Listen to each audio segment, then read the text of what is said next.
Em dic Graciela, soc brasilera. Vaig arribar a Formentera el 6 de maig del 2006, encara em recordo. Volia treballar a l'estiu per tenir sous i després poder viatjar. Però vaig conèixer el meu marit i encara estic aquí. Jo soc de São Paulo, una ciutat grandíssima, molt diferent de Formentera. Jo venia de la ciutat, de hores i hores de trànsit, i aquí tot és molt a prop i coneixes quasi tothom.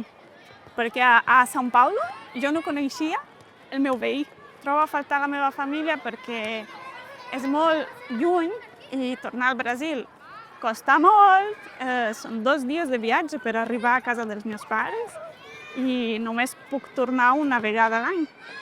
Per això m'agrada viure aquí, però m'agradaria tenir la meva família a prop.